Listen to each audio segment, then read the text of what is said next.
the spring of 1982, she took the brass key from a father with a limp from arthritis in his knee.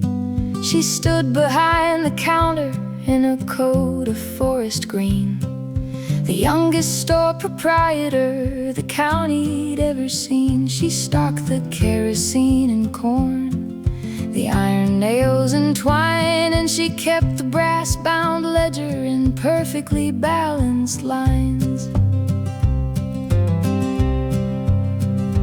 By the summer of the 90s, when the mill was in its prime, the bell on the cash register was ringing all the time. She was stocking up on hardware and the industrial gear, and she didn't see the closing of the mill for 20 years. She knew every neighbor's hat size and the brand of oil they used, as she rang up every hammer and the boxes of the screws.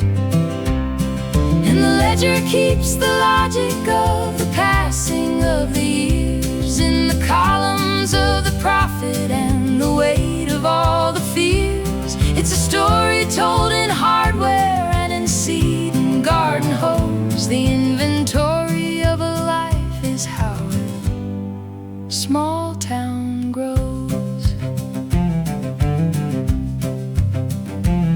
Then the highway moved 5 miles west and the mill began to slow.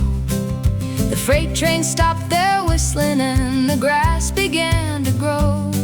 But Anna kept the lights on even when the stock was thin, watching as the dust began to settle on the tin.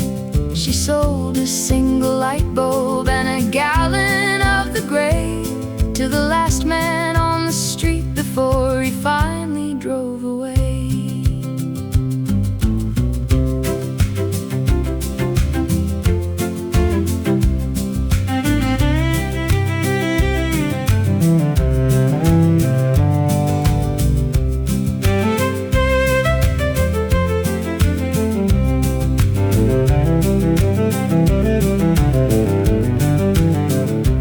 Now it's 2026 and the front door has a sign.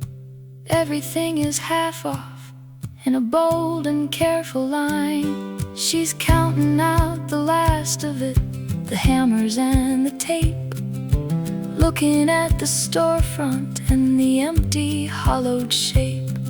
She isn't sad or bitter, she just closes up the book, giving every empty shelf a literal final look.